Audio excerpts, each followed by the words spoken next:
smells like Power Bait.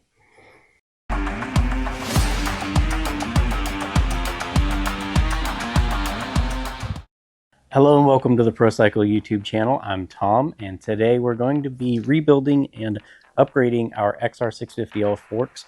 We're going to be running 0.58 kg fork springs, and then we're also going to be installing the gold valve emulators from Racetech. These are really cool. If you're not familiar with them at all, you'll get a little baggie that comes with a bunch of different shims in it. You'll go to their website, you'll put in this code, and then you'll fill out all your information about rider weight, riding style, things like that. And then it'll spit out this DVS formula. This isn't it here, this is the instruction sheet, but kind of wrote some of it down there. It'll tell you, you know, how many shims you need, and what orientation they're going in the stack, things like that. What this does is helps control the dampening of the front forks specifically for you. And this is something where it's like, okay, if you want to dial it in a little bit more, if it's too aggressive, then you can back out. It's not aggressive enough, you can, you know, dial it in farther. Along with those upgrades, the maintenance items that we're going to be doing, the rebuild, we've got a full bushing kit here, new O-rings, we got new oil seal retainer clips, we've got oil seals, dust seals, crush washers, the like, new fork oil as well. I'm curious to see what the fork oil looks like, what kind of condition it's in when we pop these bad boys open. So stick around. Rob's going to help me out. We're going to tear these apart and kind of show you everything from top to bottom, start to finish, with basic tools. There are special tools out there that you can get. We have some of them on our site. There's others, many others as well, from many different companies. But most of you, this is something you're going to do once or twice on your bike, so you don't really need those special tools. So we're going to show you how to do it without the special tools, and stick around. All right. So the first thing we're going to do is depress the Schrader valve to equalize the pressure within the fork. Next, we're going to go ahead and loosen the top and lower fork boot clamps, and then remove the fork boot or gator entirely.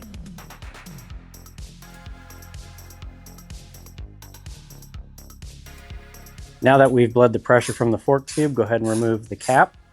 There's going to be a lock nut that's attaching the damper rod to the fork cap. You're going to need a 14mm wrench to hold that in place while you separate the cap from it with a 17mm wrench.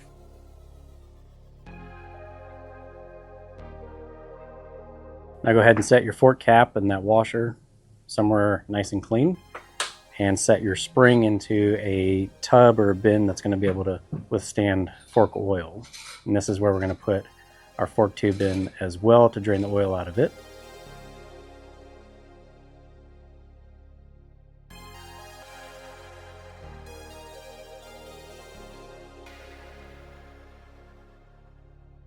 Now that we've got our fork pretty much drained of fluid, if you flip it over, you'll see a rubber cap on the bottom end of the fork. This is covering the damper adjustment bolt. You're going to need a 19mm socket. Go ahead and break that loose. You can put this in the vise. You don't need to if you don't have one. It'll be a little bit harder to do so, but it is doable without it. You can see Rob did it here very easily. Go ahead and thread that out. Set that aside. There will be a copper crush washer with that. There will be fluid at the bottom of this fork, so when you go to tip it up, be mindful that you will get some leakage out of that. Now that you've got that damper bolt removed out of the bottom of the fork tube, go ahead and reach in and you should be able to pull out the entire damper assembly.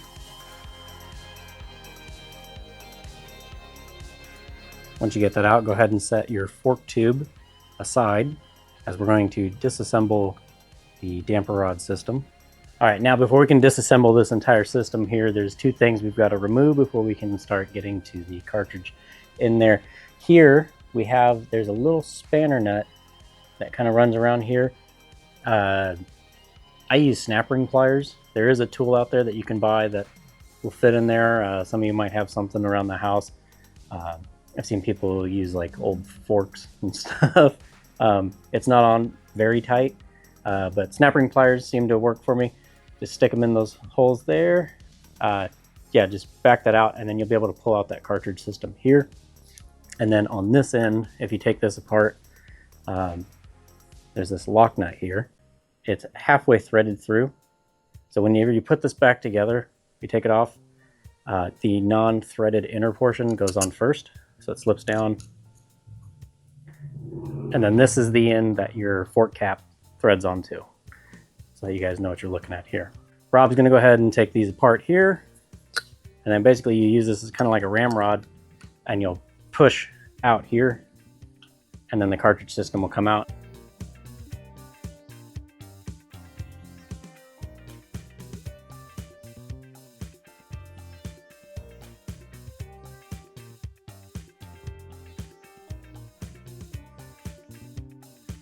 Now that we've removed the cartridge system from the damper rod system, we're going to use an 18mm wrench and a 5mm hex key to go ahead and start separating the OE cartridge and shim stack from everything in there, and then we'll show you how to put it all back together.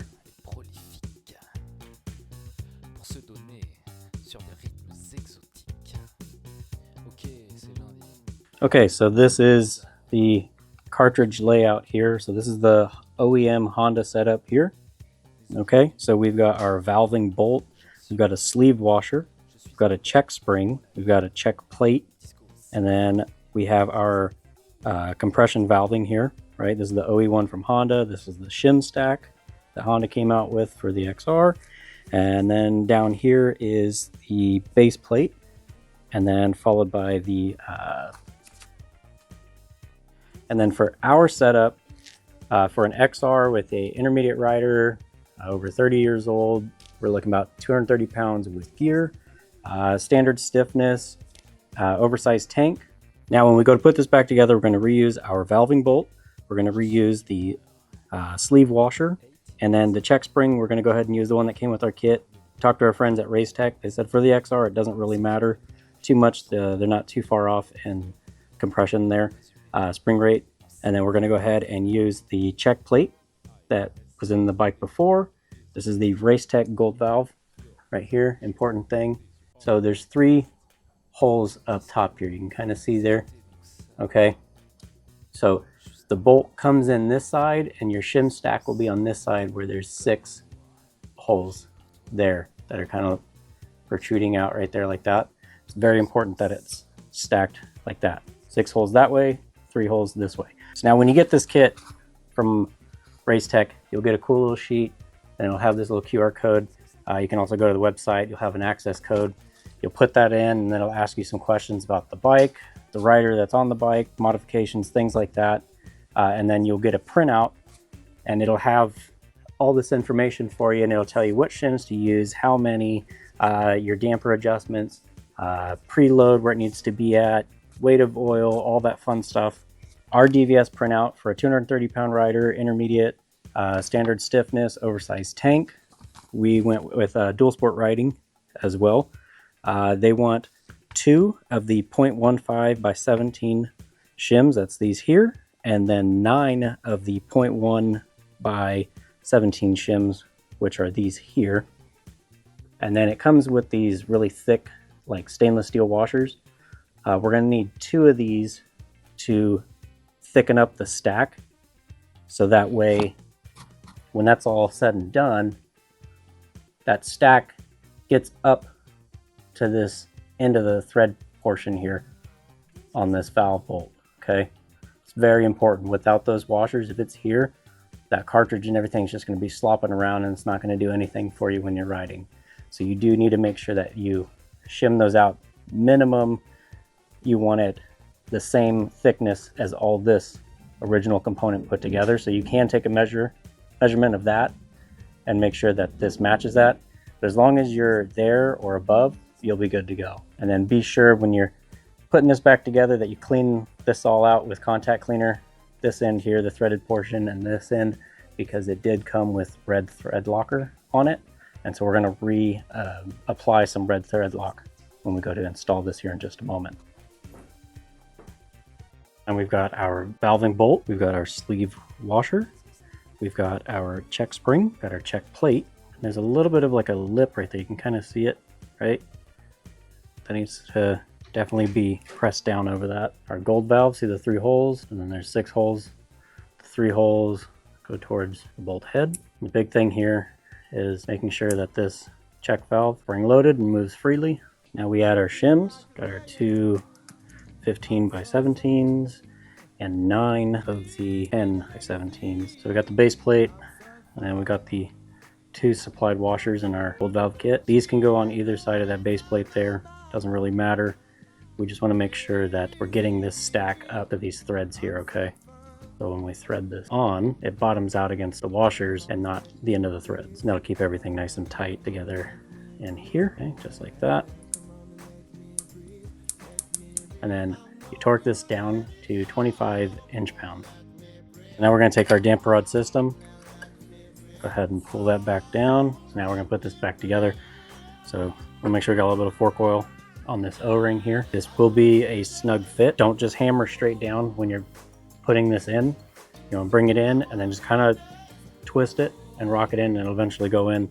The main thing is when those O-rings get to this set of holes here, it's going to want to like kind of fold out and catch, and it'll actually tear this O-ring, and then you're going to be dealing with some poor valving issues.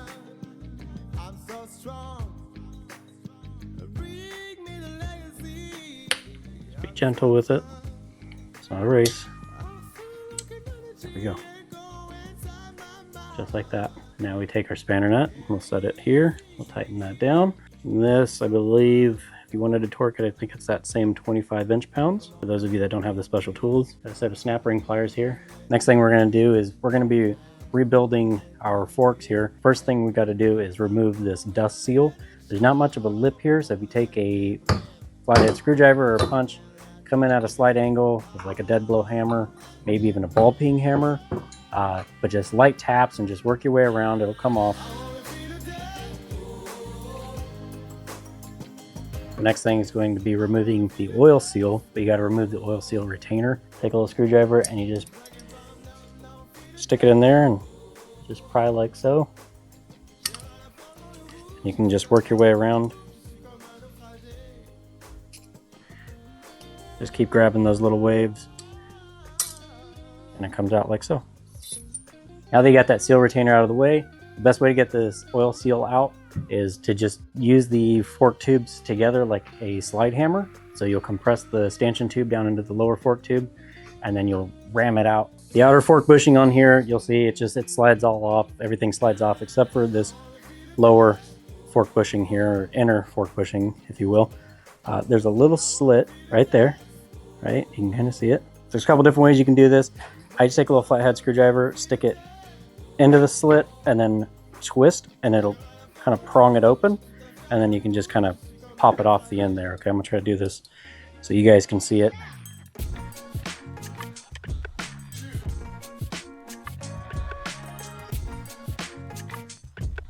Now when you get this off, there's a couple ways you can check to see if you need to replace these if you're in there. So if you haven't bought your repair kit just yet and you're like, you know, I want to see how bad it is. These come with a Teflon coating on them, and you can see on this one here, it is pretty much all gone. Just go ahead and take a little soft brush and just clean this up. These little lips here. All right, so another thing you want to do when you have the stanchion tube out like this is go ahead and check it for any like nicks, burrs, scrape your fingernail around it and stuff, wipe it down. If you feel something, take your fingernail to it. It could just be a little bit of dirt on there. You might be able to scrape it off. If it's, you know, kind of rough, you might want to take an emery cloth or something light duty like that to it to clean it up. If it's really bad, you might be able to take it to a suspension shop. They could fix it up for you, hook you up. Otherwise, you may need to replace your stanchion tube. You'd be dealing with fork oil leaks, things like that, because that burr is just going to sit there and nick and tear at your new fork seal, and that might be why your fork seals are leaking now. This is also a good time too if you've had a collision with your bike on the front end. Take this tube out, put it on a flat surface and roll it. If it starts to hump or something here in the center, you're probably gonna need to go ahead and replace it, because that's gonna affect the performance of your fork as well. But 9 times out of 10, you guys will probably know if your forks are bent. Now we're gonna clean everything up with contact cleaner. All right, we got everything cleaned up here. It's time to reassemble our fork. Last thing off is first thing on, and for us, that is the inner fork bushing there. Just slip that on, that'll snap into place. If for some reason this oil lock piece fell out, there's 2 ends to it. There's that open end and there's that other end. It's got a smaller hole. The opened end will go into the bottom of the stanchion tube there. just like so. And then you'll slip all that into the lower fork tube. Be mindful that you don't want that oil lock piece to fall out. And it's a good idea to lube all your bushings and your oil seals before we go ahead and starting all this process. That way they're done, you don't have to worry about it as you go. We're gonna go ahead and turn our fork upright. Next is going to be the outer fork bushing, followed by the washer. Quick note here on the oil seal, there's kind of two sides to this, and it's kind of important. So depending on which fork seal kit you have, if you have an OE Honda one, there'll be writing on one side. That's the side that needs to come up, and then the open side will come down. If you have your OE fork seals still laying around, kind of look at them as how you pulled them out. So that is the top side, and this big opened end here, that's the bottom side, okay? Now before we slip our oil seals on, there are seal caps that you can put on the top of the fork tube here, just in case there's burrs or anything on the top. Around here, we like to save a little bit of money when we can, so we'll use some saran wrap. Just fold a couple layers or a few layers over together, and then you can put some fork oil on it, and then you'll be able to slip your seals over that. We're gonna go ahead and use our seal driver here from Motion Pro. You don't have to have this tool, it's just really nice and handy. It's weighted, so it really helps drive that seal into place. You can get some thick-walled PVC, Schedule 80, 40, something like that, from your local hardware store.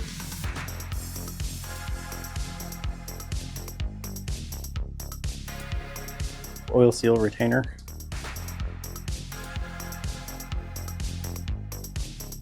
Next is the dust seal. The same thing as with the oil seal. We'll put saran wrap on it. So our seal driver, the inner diameter is just a little too snug for the dust seal that came with our kit. We were able to open it up and just kind of compress it around the ring so it will drive the seal into the fork. But we're going to use some PVC tubing, kind of hammer down from the top, just give it that little extra love.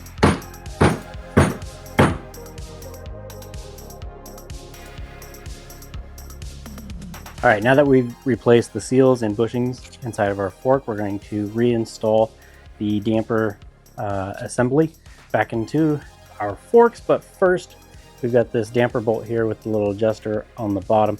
We want to go ahead and back that out all the way.